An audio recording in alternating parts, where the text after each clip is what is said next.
Hello, and welcome to the Hive Mind podcast, where the collective wisdom of the travel industry helps you match travelers with the right destinations and the right hotels. I'm your host, Whitney Schindler, founder and CEO of The Hive, a platform designed to give travel advisors organized, actionable insights they can put to work right away. Each week, I sit down for focused, real-world conversations with travel advisors, hoteliers, and supplier partners who know these places inside and out. We break down how each hotel is best suited to a specific client profile, take quick deep dives into destinations, and share pro tips to help you make the most of the Hive. And here's the best part. You don't need to take notes while you listen. Go about your day, tune in, and know that every insight from these conversations is already captured and organized inside the Hive, so it's there when you actually need it. And if you aren't on the Hive yet, you can get resources from this and other episodes when you join our newsletter at thehive.travel/podcast.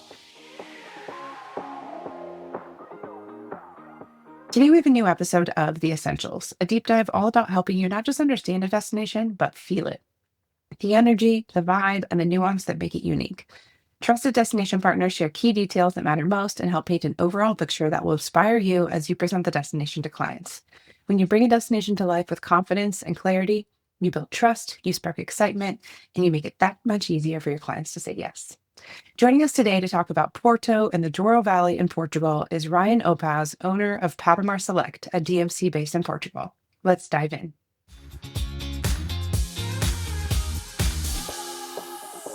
Ryan, hello. It's so wonderful to meet you. Welcome to the podcast. Thank you. Thank you for having me. So today I'm really excited to dive into all things Porto and the Douro Valley. I was in Portugal a few years ago and got to spend, I think, 3 or 4 weeks in Porto just for fun. We got an apartment and just kind of hung out there, and I loved it. It ended up being my favorite part of Portugal.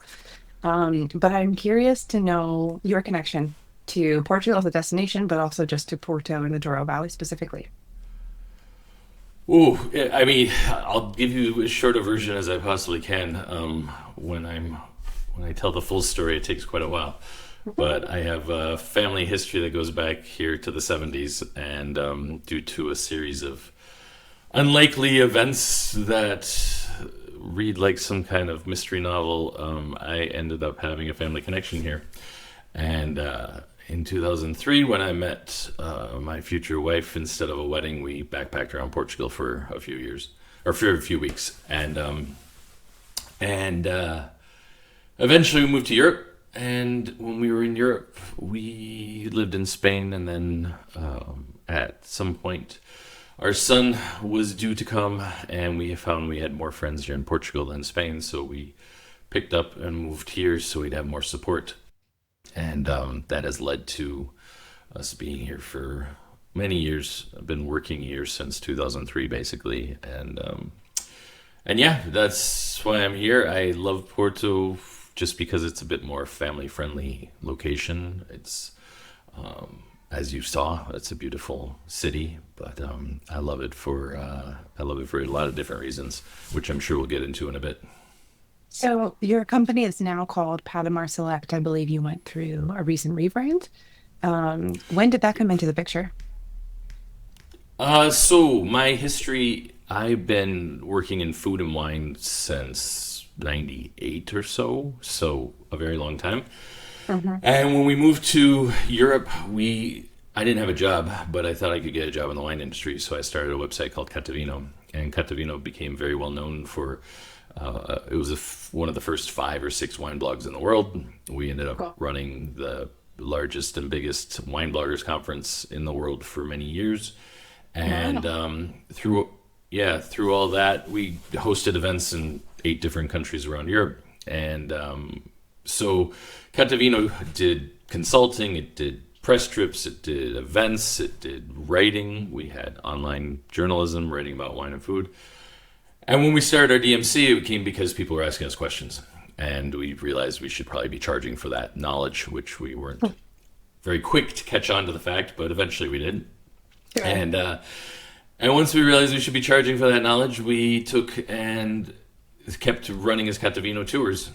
The only problem was we had an agent call us one day and say, I had a great client for you. There was going to be a wonderful trip, but they really aren't into food and wine, so I know you guys wouldn't be able to do it. And I said, what? We do everything. We do every type of vacation you can imagine. we're specialists in food and wine, so we can make those types of trips even better. But Sure. we do everything else. So we realized Catavino is still an asset as a name and our reputation, but it was good to give ourselves a new look, freshen up a bit, and have a new way to communicate with our audience and let them know that we are so much more. Amazing. Let's dive into Porto specifically. Unless you feel like there might be a better approach, I was hoping we could dive into Porto super specifically and then kind of talk about Douro Valley as it pertains to a day trip and or actually going out to the Douro Valley and spending a few nights out there. Because there's kind of two approaches. Does that feel like a good cadence? Yeah, Perfect. whatever makes you happy. I'm happy to go either way. Talk to me a little bit, just high level to get started, especially for any advisors who haven't planned Portugal a lot, for anyone who hasn't been to Portugal yet. Talk to me a little bit about the best seasons to visit and kind of the average number, like the average length of stay that you feel is ideal for Porto alone without any day trips. Okay, so first, best time to be here. Right now, we're just coming into sunny times. This year was quite wet. Usually by the end of March, around Easter, it starts to get nice. It depends on the year. We've had the past 8 years, well, not last year, but before that, very dry winters. So we got started a lot earlier.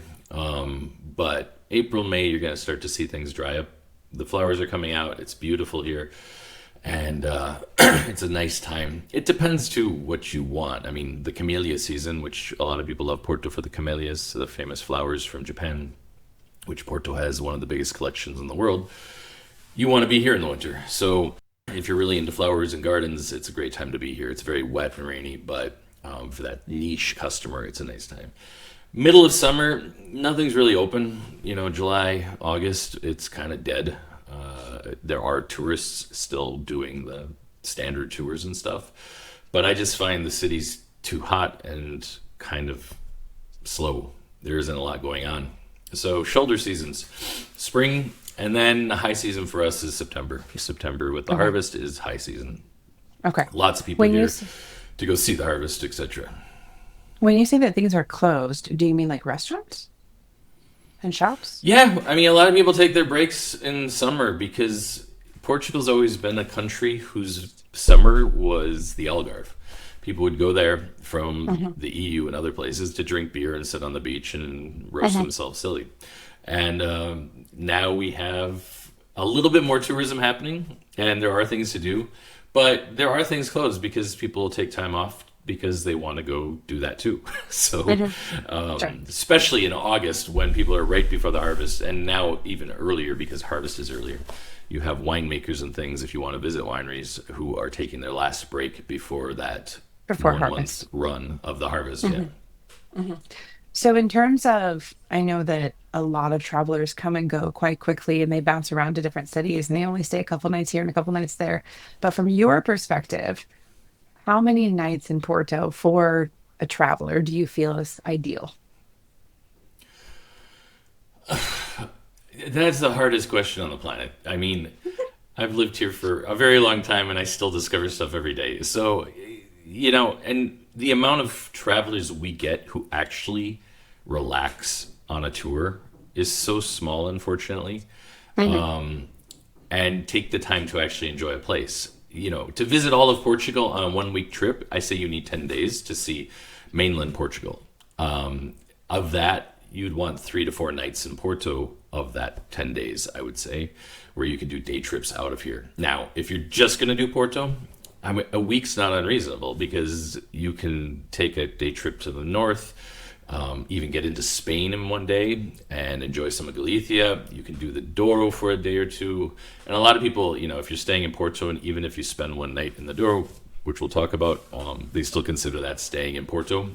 And then you have the south of Portugal as well, or south of Porto as well, where there is plenty to do. So being here a week, you're not going to get bored. It kind of depends what you like to do. Yeah, you were here much longer and you didn't get bored. We did not get bored. No, we loved it. Well, everybody in the tourism world talks about slow travel now. And I love the idea of slow travel. I love the idea of people taking time to spend in a place, and yet trying to sell that tends to be very difficult because people still feel like they have to check off certain boxes. I do agree. There is not the journalism marketing trend discussion of slow travel is not yet fully aligned with travelers. Um, but I think it's also just different types of travelers. I often talk about Very much, yeah. travelers versus vacationers. So I envision kind of travelers are probably hitting 2 or 3 stops along their trip. They want to see and do and go and try all the things. Whereas a Yep. vacationer is like, I'll be here on the beach. They're probably in the Algarve. And then maybe there's a second segment that's okay when you are like subsections of subcategories of Yeah. travelers. Of those are the ones who just want to go and tick things off, and then there are some who really prefer to slow down. But Yeah, we still find even the ones who contact us and say, "Oh, we want to slow down and do this." The minute we start showing them all Portugal has to offer, they're like, "Oh, can I add that? Can I add that? Can I add that?" And pretty soon, I'm like, "You're missing that day of just sitting by the pool." yeah, exactly. Okay, so in the spirit of how long to be in Portugal, and should it be 3 nights or 7 nights and beyond, let's talk a little bit about the experiences. So you'll tell me whether there are like the full spectrum. I generally try to think of common experiences, which is kind of anyone who comes to Porto is probably going to do this type of thing. Unique experiences that a lot of people do, but it probably relates more to a specific interest, right? So there might be a food and wine related experience that is fabulous and most people do it. But if someone really says it's really not my cup of tea, then they would skip it. And then exclusive experiences being, this is something that really not everyone knows about. We can absolutely do it. It's niche and it's high end, probably just for exclusivity reasons. But you tell me, let's start with the common ones. For what do almost all people who come to Porto, like what are they doing? What are they seeing? What are they eating? What can they look forward to? I mean, most people who come to Portugal are going to do, or Porto, are going to do a walking tour based on food and history. And that's probably 99% of tourists who come through here will, travelers, vacationers, even expats, even locals. That's just something, because food and wine literally are fundamental to understanding Portugal. We wrote a book about wine, we wrote a book about food, and the wine book, I always say, is a story about Portugal through the lens of wine. So people, if you don't understand the wine and food culture, whether you drink or not, or you are a picky eater or otherwise, you don't understand the people and the place until you do that. So that's something that I think everybody does. And in your 3 categories, there's 3 versions of that, without a doubt. There's the river boats, the boats that go do the 5 bridges here, soon to be 6 bridges. And those bridges you have very touristy ones, which even I like the touristy ones a little bit because they're really big. They're really slow. They do the bridges. You get beautiful pictures of the sides of the river, the cityscapes. And I think everybody does that. Usually somebody's going to visit. Most people will visit at least one port wine cave, as we call them, which are the lodges where port wine was stored and blended before it was sold abroad. And those have become more and more formulaic in the sense you can actually walk up and just walk in and do a tour for most of them. Not all, but a good number of them. I would say those 3 things are the 3 things that I find everybody's doing. There's probably a few other little things here and there, just relaxing. We have beautiful beaches here. The water's cold, but the beaches are beautiful. And obviously, there's amazing culinary treasures. We have our tram system, which a lot of people try to take the historic trams. But those first 3 are probably the 3 things that everybody does if they come here. As an agency leader, one of the biggest challenges is making sure every advisor delivers the same level of expertise and service. The Hive helps you do just that. It's a shared expertise vault where hotel notes, destination insights, and advisor experiences are captured once and accessible to everyone. That means consistent, professional client experiences across your whole agency, without you carrying the weight alone. Check out thehive.travel to see how I can support your team. So talk to me a little bit about some more unique experiences that would be a little bit more connected to someone's very specific interests. So if a travel advisor comes and says, for example, my clients really love food and wine, they really love art, maybe they really love architecture, maybe they really love kind of being more active or soft adventure types of things. What are some more of the unique experiences that would fall into some of these categories? There's so many great ones. We have part of my history, and close friends of ours, they own a house just on the outskirts of the city called Villard Allen, which was last decorated in 1809, and they still live in it. And their gardens are filled with the biggest camellia collection, private collection, probably in the world. You can go there and have a high tea with them, or you can sip on the port wine they blended to revive a family heritage. That's something that a few people visit, and they're always blown away by the history. You get to walk into a parlor that literally looks like it was in 1809 when they last decorated it, and you can browse through the books, and Wow. it's a living museum. That's something amazing. We have, on the adventurous side, we have Ponta Rábida, which is the tallest. When it was built, it was the largest freestanding arch bridge in the world, and no longer is, but it's still a very dramatic bridge out near the ocean, and you can climb that. You can actually climb that up and down to take photos, and you can also climb it and have dinner at the top of it underneath the road at the top, a private gourmet dinner. We have, when it comes to art, we have some fun things. One thing we do, and this is going to sound absolutely ridiculous, but some people will understand, I'm not legally allowed to say what this person owns, but we have an art collector's house where you can have dinner. And the pieces are so rare and fabulous that I'm not even allowed to talk about what they are. But you Okay. can go there and have dinner with the family and sit surrounded by some very famous pieces. Okay. So we have that, and then lots of cooking experiences. Some people love them. Some people want the show cooking. Some people want the actual active cooking. Mhm. If you get to go, we can do everything from just a local friendly grandma helping you cook to getting a Michelin-starred chef to take time out of his day to cook with you. So it really depends on budget that way. But again, I think food and wine is one of those things that it's really fundamental to. I mean, the Portuguese are having breakfast discussing what they're going to have for lunch and dinner, and during lunch they're This changing is their why I plans for fit in dinner so twice. well. Yeah, yes, exactly. Because at And every meal I I'm mean, talking about the next meal. yeah, and the funny thing is here, like when I do, we don't do very many group tours, but we do a few harvest ones and things. And I warn people at the beginning, I'm like, look, you're going to eat more food than you ever eaten in your life here. And if you don't learn to say no, you are going to suffer. And people laugh it off. And then halfway through, they're coming up to me and saying, you weren't lying. This is You weren't ridiculous. lying. So, yeah. So, there's also the wine experiences. We have a wine shop here, tasting space, and we do very, very exclusive tastings based around your personal tastes. We call them omakase tastings. So you sit down, we Ooh, talk I about, like it. we talk about what you like.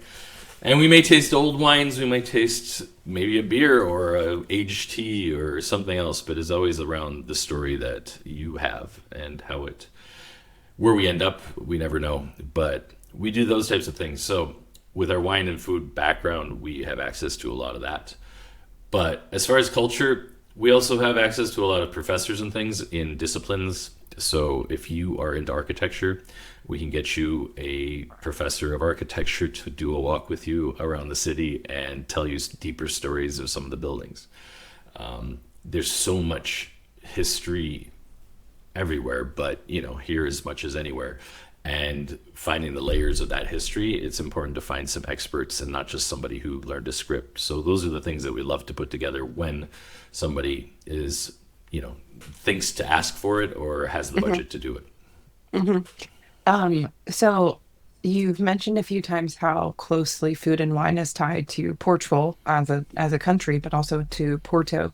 What types of things should travelers be sure to taste or try, like food types of food or dishes when they come to Porto? Like, you cannot leave until you have tried these things. Um, I mean, oh geez, that's God. You would be here. Well, how long do we have you in the city? You'd be here for I a think, couple of years to taste all. honestly, you've mentioned some things now that I didn't do when I was there for 3 weeks. So if that's, anything to support Yeah, what you're sharing, it's 100% true. Um, I I think think. I did a food tour in Lisbon, but like how similar are the culinary items and the cuisine like around Portugal versus like Lisbon to Porto? Like, would it be similar food items, or are there some things that are like you're only going to find this in Porto? Yeah, that's funny because I think this happens with a lot of countries and a lot of places where you have a regional or a country specific dish, and then you have two cities fight about who does it right. And to a foreigner tasting those two versions, you'd be like, they're very similar. But to a Portuguese person, they'll tell you you're insane and don't you even dare compare mine to theirs. So we have things like the bifana. The bifana in Lisbon, you serve with mustard. In the north, it's with this spicy sauce, and it is one of the great sandwiches of the world. I prefer the Porto one, of course, because I'm from Porto, but I can appreciate the Lisbon one once in a while after a couple beers. I think the main thing you should be tasting when you're here and trying to get past your biases is the fish. I mean, we're surrounded by water and we have the islands and we have some of the best fish on the planet. A That's true. grilled fish out by the sea in Portugal. That, I always used to joke. You go to these places, you point at a fish, they crack it open, put it on a grill, sprinkle some magic pixie dust on it, which I don't know what that is. They call it salt, but it can't be salt because it makes it so much better.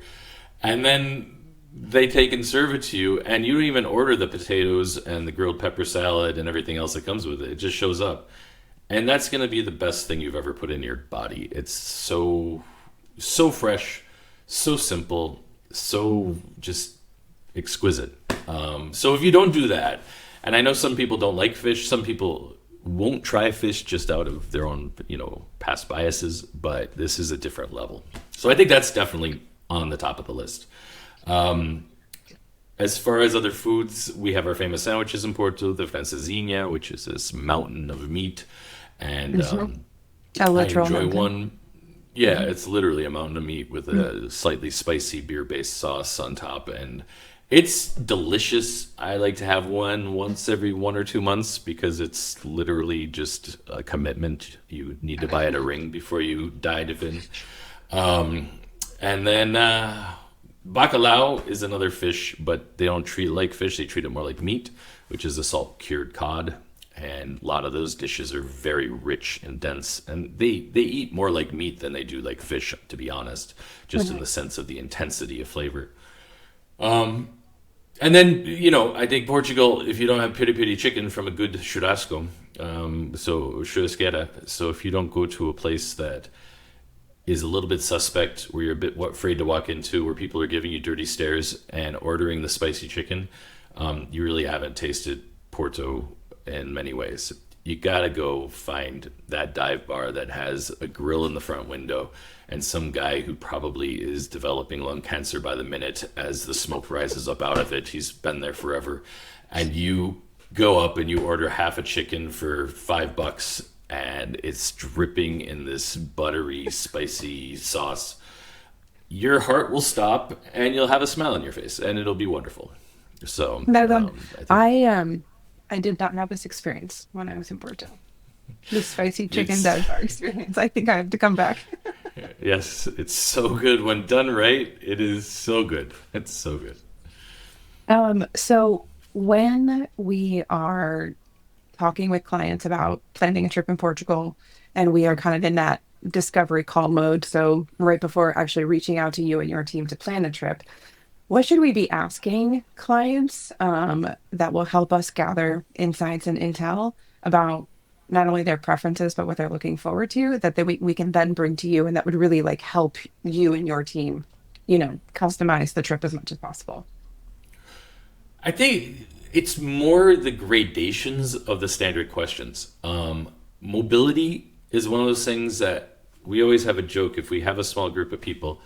There's always, the minute we meet them, there's going to be one new allergy and one new mobility issue that they were afraid to mention. And it happens with every group. Every group, there's somebody will all of a sudden show up and say, I didn't want to bother you, but I have a little bad knee.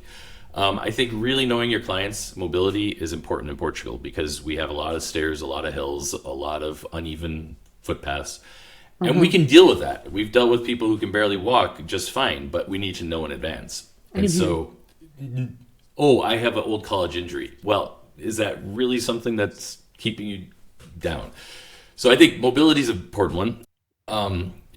Level of interest, there's people whose whole wine experience is California, driving up a road, stopping at 3 places, shooting back the glass, and moving on. Now, if you're there to converse with friends and have a laugh and talk while you're drinking wine, that's a form of wine tourism. But here, when I take you on a wine tour, you're going to meet the family. You're going to probably sit down with grandma. You're going to be in their kitchen or their home. You're going to meet at all levels, even the top level wineries. We know family members who want to welcome us in. And sometimes people don't understand that. They think it's just like, oh yeah, let's go taste a glass and then we can go do something else. And I'm like, here you get to actually be part of the culture. You get to be part of it. So knowing well your level of comfort in those types of situations. Everyone says they want to avoid the tourists, avoid the crowds. You can't avoid the tourists and the crowds if you want to see Portugal. You can go places after Lisbon and Porto. But I think those two things really matter. Knowing really good if they're adventurous eater, we can have a lot of fun. And I don't think enough people tell us that in front. Right. Like if you told me that right away, I could have so much fun with you. If you're like, this person, they'll taste anything. Yeah. I'm going to be like, let's get you to the best restaurant up in the mountains where they do this one dish, you know? I really, really appreciate your perspective on this. And I was thinking the same when you were talking about cooking experiences, that some people prefer like a show kitchen and others like really want to get their hands dirty. And I've been really digging into this a lot just as a travel advisor myself and as someone who travels frequently, of like, there's a full spectrum of every single experience. When you go like wine tasting, perfect. There are times that you're standing and sipping and the conversation is not great because it's literally just somebody who's being paid to pour you like a taste of wine. Then there are like really beautiful settings where you want to sit and eat and like have a snack with your wine, but still no one's talking to you. It's just a really beautiful setting while you sip the flight. And then there are like and I think we could probably you and I together could probably make a 10-step spectrum here of like all the different wine tasting experiences. But then there's all the way to what you've described of like you're sitting down with grandma and this winery has been in the family for generations and learning their story. I think about this a lot with cooking classes as well. I love to cook. And so I'm the one that when somebody hands me a vegetable and a knife, they're like, oh, she knows what she's doing. Give her something harder. And they do the same to my dad because we cook together. But there are other people who I always ask them, like I always ask clients, like, are you going to go home and make these recipes? Or are you actually just interested in trying new things? Yeah. Because if you're really just interested in trying new things, you don't have to spend 3 hours learning how to make this. We can just take you to where the best one is, right? I mean, we always joke that so much of the cooking class requests is actually a show cooking request in disguise. Because there's a lot of people who love the idea, oh yeah, I got to cut one thing. And literally the chef is just doing everything. That tends to be a lot of it. And sipping a glass of wine and watching and engaging with the chef is that's totally great. Fine. And it's interesting and it's fun. And also it's just a nuance that would be helpful to understand like where you fall on the spectrum of interest. That's for me, that's the real thing is knowing your clients. And you probably feel this as well, but when I get a new agent and they brief me on their client, I know immediately whether or not this is going to be a great trip, whether or not they know that client well. And I have agents who do long interviews. They go out to lunch with their clients to get to know them. They go deep to understand what the things that they say that are true and the things they say that are hiding something else. And so the more information you have, literally in some ways, the more information I know about a person's personality, you give me a list of things and now I know, okay, this is A-type, CEO type, whatever, and they're going to be on a boat. I need to have somebody who can talk about boats because he's probably going to want to talk about boats, that type. You know what I mean? Not just have him on something where they're going to sit and look at the scenery. He's going to want to know what kind of engine is underneath that thing and what's going on. And I have that experience, I can do that. But, if I know that this guy's just retired from a history and engineering, I know he's going to ask a lot of questions, and that's awesome. But now I know I also want a different type of tour guide for them. If it's somebody who, is also trying to add on 3 days of shopping, which we have shopping, people that can help with that and stuff. Their food tour is going to be a lot more about, the story and less about the technique and things. So, just knowing my client always makes life easier. And Yes. it makes your life easier. It makes my life easier. And it also helps me predict when I think today's going to be a tough one for this client, so let's stay on top of it and make sure the drivers are checking in more often because they didn't want to be in the car as long, but there was no way to avoid it, or whatever the deal is. We want to make sure that we understand your client. Yeah. It's such I think this is the art of what we do, right? It is such a delicate, fine balance of knowing the traveler and the client as a person, as a human, like whether they're just, a retired history professor type of, or a CEO who loves boats, and also understanding where along the spectrum of this experience do they have experience? Like, have they been wine tasting in every major wine region all around the world? Or is this the first time they're visiting a winery? Because I've had both, right? Yeah. And I also have the clients, like whenever I reach out to a DMC, I will tell you, like, he will send crates of wine home. So make sure time is allocated. That is his intention and going on this wine tasting experience. So it's like understanding like what have they done before in the cooking class or the wine tasting or whatever it is, like that spectrum, and then where is their level of interest for this trip. Like these are just such interesting like nuances that it's not always easy to pull out from, especially from a new client. Because sometimes the reality is that we are working with new clients sometimes, and we do our best, and not everyone is forthcoming. To your point of showing up and saying, "Didn't want to bother you. I have a severe allergy." And that's happened in the middle of a meal with, I can't even count. Every trip we have when we have a small group, there's one person who says, "I didn't want," like last small group we had that was, "Oh, I didn't want to bother you, but I don't eat meat." And I'm like, the entire thing was planned around meals that we were eating, all sorts of stuff. And so, on the fly, without her knowing, we changed everything. She's like, "I don't want to be a bother." And we're like, okay, whatever.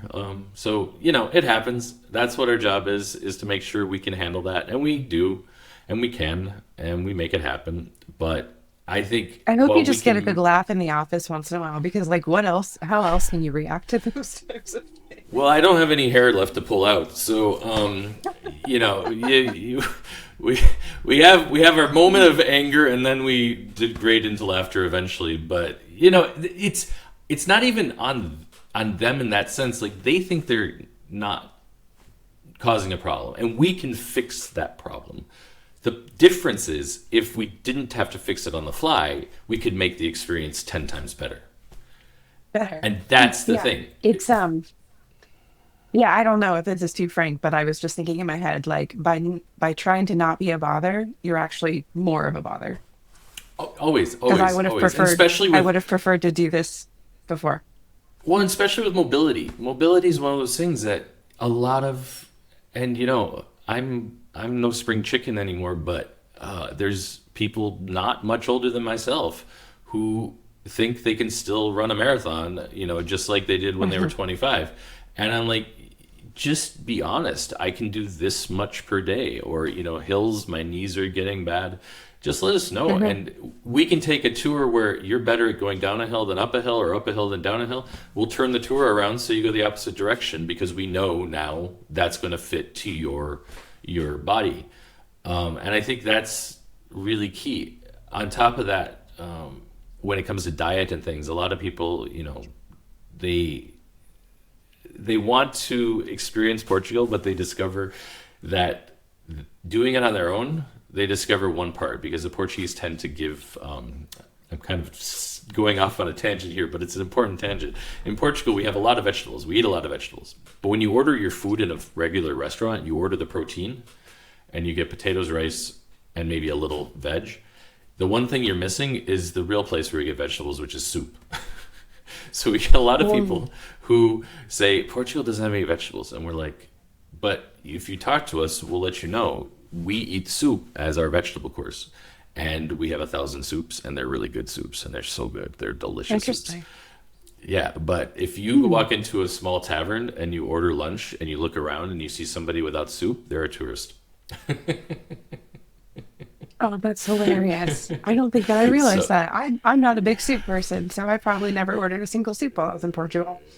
You walk into a good place, they won't even ask you. They'll just put the soup down. It's one of the best things to possibly eat in Portugal is the soups.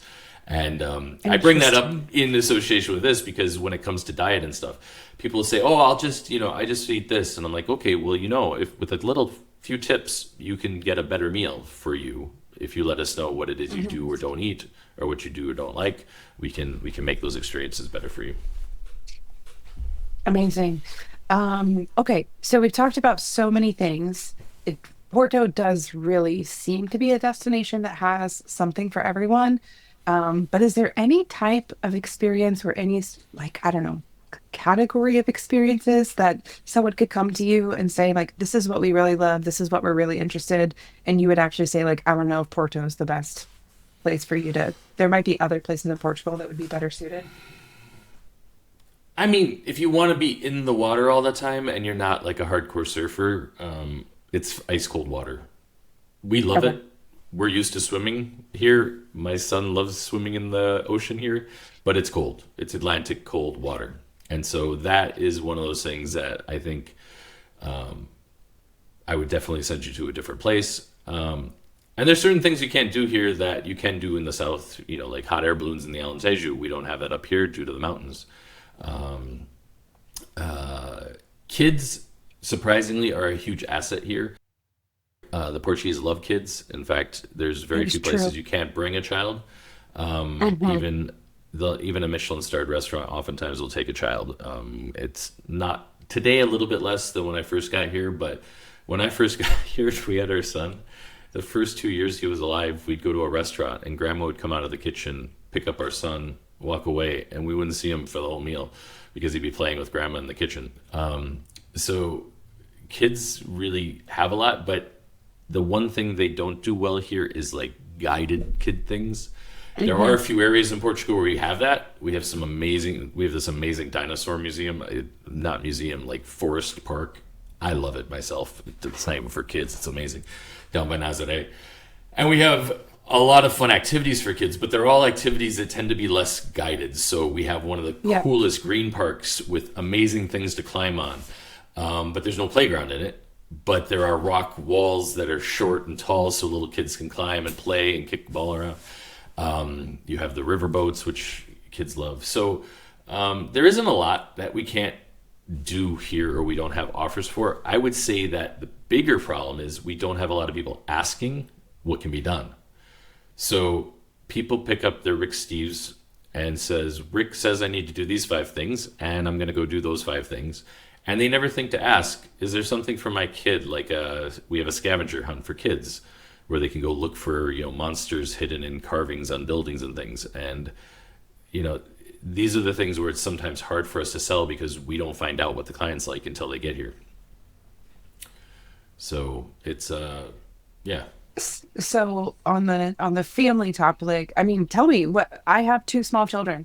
And you've already convinced me I need to come back to Porto ASAP. So what can we do for kids? Oh, geez, we can do so much. I mean, kids here are seen as a treasure. And it's true. I have experiences. Yeah. And if you go to a winery here, they will take the child aside and play with them. You might find the winemaker with the kid on their lap, playing games or whatever. So it's much more natural. You need to be open to the fact that people are going to want to engage with your kids. In fact, in the early days of tourism here, which is only 6 or 7 years ago, we had some problems because kids are public property here. Like when we had our child, we were walking in a pram and you're walking down the street and Grandma just comes over and picks up the baby and gives it a kiss without asking because the child is public property. That led to a problem with a tourist one time a few years ago, and since then people are a little more cautious. But if you're open to it, you're going to get grandma to cuddle your child and give him kisses and probably even feed him some fresh made soup. So there's really fun things as far as water sports, depending on where you are in the country. There's actually one of my favorite things to do. We're going way south just because it's such a great story. In the Alentejo, we have one of the dark sky areas in the world, one of the few. And you can do a night with an astronomer down there, seeing the night sky. And one time we had this family say, well, we'll try it with our kids. So they had 2 kids and themselves. And they did it that night. And we got a call the next morning saying, that was so amazing. Our kids loved it. Can we do it again tonight? And so they booked another night of doing the same thing. So there's some things that are quite surprising that way. We have this dinosaur park near Nazare. And the Douro Valley, honestly, you can swim in the river. You can get a boat ride and go swimming in the river, or go hiking through the vineyards and eat grapes off the vines and stuff. So there's things that kids end up loving. It's just not a child museum, with Lisbon being the exception where there's a couple of those things. Right. Yeah. No, I think there's a fine balance between, I don't even know what the right words are, like something that is appropriate and that kids can participate in, but it doesn't like exclude the adults, which it feels like, some like very child-friendly amusement parks or children's museums or something where like the adults are just there to kind of make sure the kid does what they're supposed to do. Whereas the things that you're describing are like, yes, I'm going to enjoy this as a parent. My children are going to have fun. Kids can come, but this is not for kids. It's just appropriate to bring kids if you want. I find that more and more parents are looking for more of that style of experience. Of like, I don't want to plan the trip for my children. I just want to make sure that what we're doing and where we're going, it is appropriate to have small children. One of the most valuable conversations we can have is around hotels in a single destination, really digging into what makes each one unique and who they're best suited for. For the Stay Guide, I'm looking for advisors who have personally visited 3 or more hotels in one city, region, or island and are ready to share their takeaways.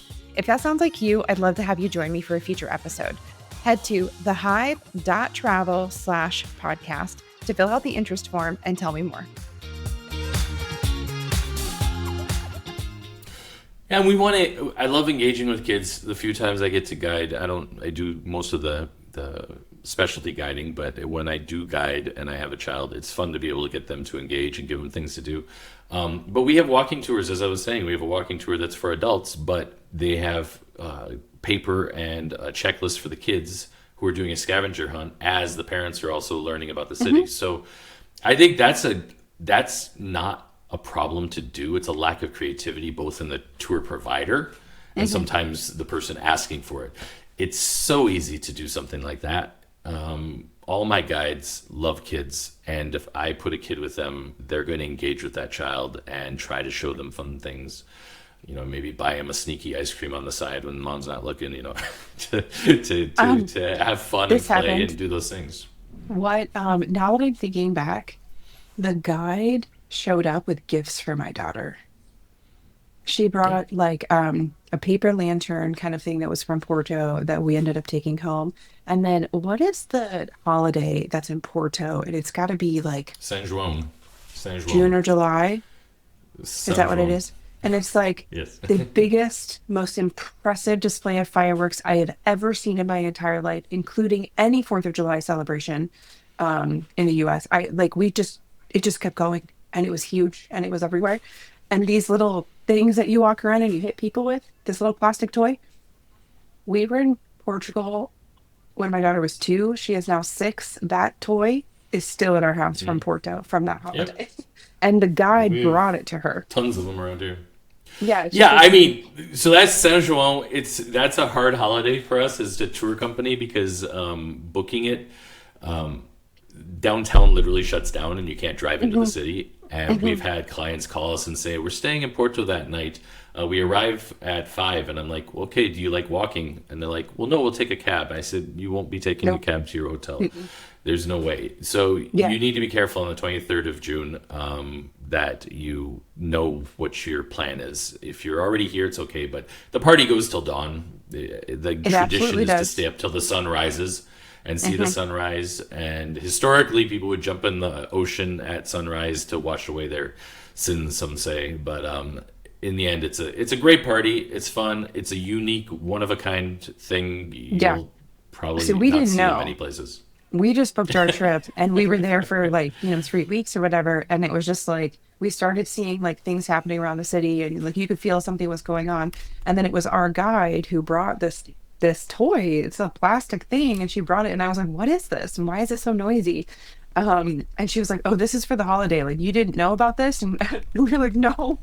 And then we just happened to be there for it. So it was very serendipitous and it was awesome. But I can imagine that if clients are trying to plan a trip specifically around those few days, that it could be Yeah, tricky. it is. But Yeah, if yeah. you plan it properly, it's the best fireworks display I've ever seen in my life. Yeah, It was and amazing. there's places you rent a seat at a restaurant that has a view of it, and you have special menus for that, and yeah, it's Yeah. it's a lot of fun. Yeah. Yeah. Okay, so let's talk about Douro Valley in a little bit more in depth if you're up for it. The first question, which is probably boring to you, but it comes up in every single conversation with clients, is do we do the Douro Valley as a day trip, or do we go into Douro Valley and actually overnight for 2 or 3 nights? How would you walk clients through this option and help them understand one experience versus the other? I mean, so there's three things I want to say about it. One is that it comes down to time. I mean, how much time do you have? Every person I've ever taken for a day trip to the Douro Valley has said, "Why didn't I spend a night up here?" You're remote. It's beautiful. It's magical. It's silent. You see the best night sky. It just has this kind of energy about it that is hard to describe. There's places on this planet where you just go and you sit and you feel like history and nature all around you in a special way. And I think that is the Douro Valley. It is the most mountainous wine region in the world and one of the most dramatic landscapes you'll ever see. So if they have the time, a night is fine. I still say 2 nights, so you get 1 full day up there is ideal. And that way you have going in, you can visit areas, and coming out, you can visit other areas. And then you get 1 full day in the valley. A day trip's fine. It is always a day trip, though. It's never a half day. You cannot do a half day from Porto. It is physically impossible. And everybody asks, "Oh, we'll just go up and be back by lunch." And I'm like, "Yeah, no, you won't. It's No. not possible." Well, then you're You just can't do hanging that. out in the car and then you turn around and you come back. Yeah. So they need to understand that. Second thing is, we have a lot of people come to us, and this is a pro tip. The Douro Valley and the Douro River are 2 different things. So the Douro River goes through the Douro Valley, but it is much farther up. It's a minimum of an hour and a half drive to the first part of the Douro Valley Yes. wine region. Yes. There are hotels on the Douro River that are not in the Douro Valley. And we just had a Correct. client recently book a hotel, and they said, "We're going to visit the Douro Valley for 2 days." I said, "Well, you're not in that hotel, because that hotel was an hour from Porto, but on the wrong side of the river. So to go to the Douro from that hotel, they'd have to go back to Porto and back up, making it Oh. double the distance.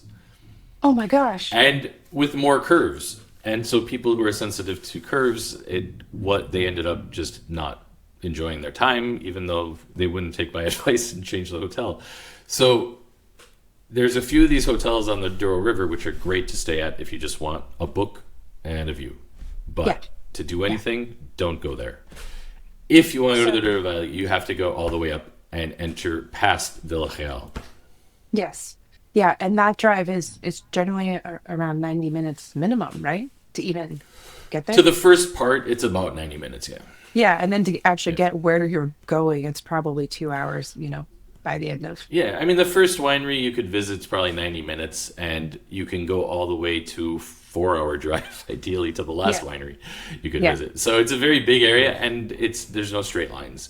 I always joke, I don't joke, it's absolutely true, but there's a place along the river as I'm driving up, and I'll point to a winery on the opposite side of the river, and you literally could throw a rock and hit the winery, and I'm like, you could throw a rock and hit the winery, and to drive to it's going to take us another hour and a half.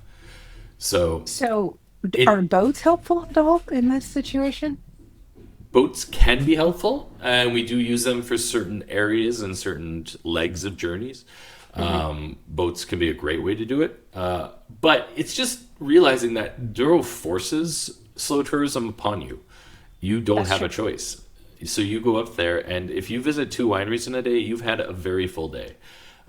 Getting to 3 wineries, I've done once or twice, and the clients did not enjoy it. And I told them they wouldn't because we knew, but they demanded they go, and then they realize, oh, I have to go up a curvy road and then back down a curvy road and then up another curvy road and down another curvy road. And sure. So, yeah. So when you go to the Douro, you go there to meet people, in my opinion. The wine is almost secondary. You're going to taste good wine any place you go, but you want to go meet people and see those landscapes and those views. And if you do a full day, I'm going to pick you up between 8:30 and 9. We're going to have our first visit around 11. We're going to quickly go over to lunch, and we're going to have either a long leisurely lunch or a family-based lunch or maybe a lunch at the winery, depending on budget and other considerations. And then we'll probably do a boat ride, because there's nothing like sitting on the river and looking up at those cliffs and just realizing how small you are on this planet, that it's not the most amazing boat ride. I have amazing boats that we can have a Michelin star chef on board cooking for you and stuff. We have that level, but even the small little Barco Cabello boat, which is nothing special in and of itself, the ride always leaves people with the jaws on the floor, just in awe. And then when we're driving out of the town, we might stop for one more visit. But we as a company, we don't take you any place where we aren't friends and family, as it were. We know most of the wineries in the valley, and we can create experiences anywhere, but we love taking you to the places where you get to maybe taste directly from the barrel with the winemaker and those types of situations. But everybody has their thing that they want to do, and sometimes we only go to a winery for lunch, and you drink the wines with lunch, and you don't bother with the visit because you've already seen how wine's fermented. You don't need to see it again. So just sitting and enjoying a nice bottle. Yeah, so you can have that in the morning, have the full how wine's made, and in the afternoon just have lunch at a winery and enjoy the wines that they make at the table. I like to give it different textures throughout the day. So, of course, actually, you said the people first and maybe the wine secondary. I've had the conversation with a lot of clients who say, like, okay, we like wine, but we're not like that into wine. So if we go stay 2 nights in the Douro Valley, like, is there something else to do other than just the wine? What would you say?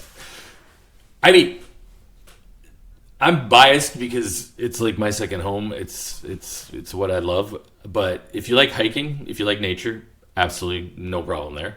If you like history and culture, this is where it's interesting. Like, I've taken non-alcoholic, non-drinking people there, and they've had fun.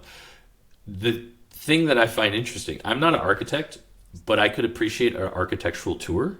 I find a lot of people who don't drink have trouble taking the time to understand wine historically. So to understand the region, you do need to understand wine.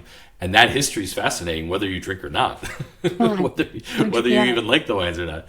And there's a few amazing museums. There's also some cultural things like the caretas, which are the Iberian mask culture. There's a museum up there where they actually still carve them out of wood. And you can go up there and see the artisans making them and see that whole tradition, which is absolutely incredible. We have the cuisine, of course. And you have the river. We have a old admiral's boat from London that used to take boats from London out to the ocean.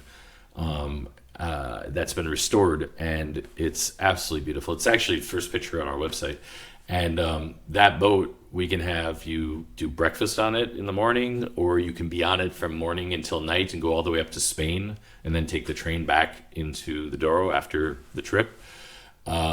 And those I've done with families where only dad was drinking and everybody else was, going for a swim or enjoying a book under the sun or, whatever it was. So I think relaxing is the key. Almost all the hotels have nice pools. So you also have the option to have some nice spa time. Yeah. You have beautiful pools. you aren't going to have, a big playground. You aren't going to have a big, interactive museum exhibit. You're going to have nature all around you. And I find that if you just don't mention wine, everything I describe about the Douro is attractive to people who want to relax and enjoy some beauty. Yes, no, for sure. For sure. Just to wrap up quickly, in thinking about staying in Porto a little bit longer and building in some day trips, I think I agree with you that I prefer to have clients have a couple nights in the Douro Valley. Sometimes it's just a day trip. What are some of the top one or two other day trips that would be good options for clients to consider in order to stay in Porto longer, but kind of branch out and see different things? North of Porto is one of my favorite areas, the Minho, and you have Guimarães, where Portugal was actually founded, the town where it was actually created, the charter. You have Braga, you have Ponte Lima, which is the oldest village in Portugal and has this Roman bridge across the middle of it, where you can swim in the river and eat really good food and see the traditional, they have a culture of these large paper mache heads that they dance during the festivals and things.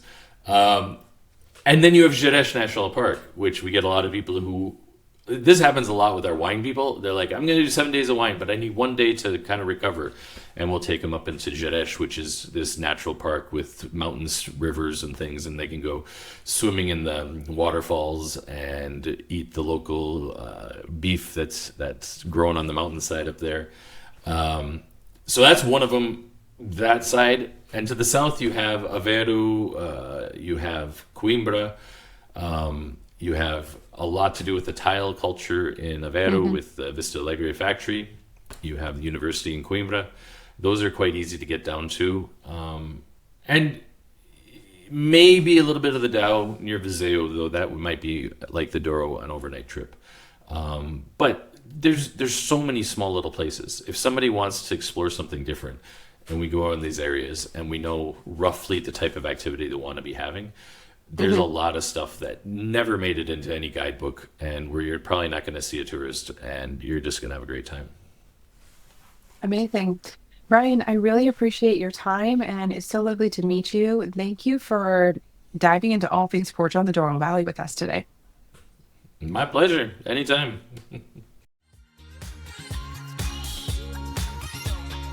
Thanks so much for tuning in to this episode of the Hive Mind podcast. If you enjoyed today's conversation, be sure to subscribe so you never miss a new episode. And if you know a friend or colleague who would enjoy this, please share it with them. If you would like insights from this episode landing in your inbox each week, join our newsletter at thehive.travel/podcast. And remember, if you'd like to contribute to a future episode, whether it's sharing your destination expertise or your experience touring hotels, just head to thehive.travel/podcast to learn more and express your interest. We'd love to have you join the conversation. Until next time.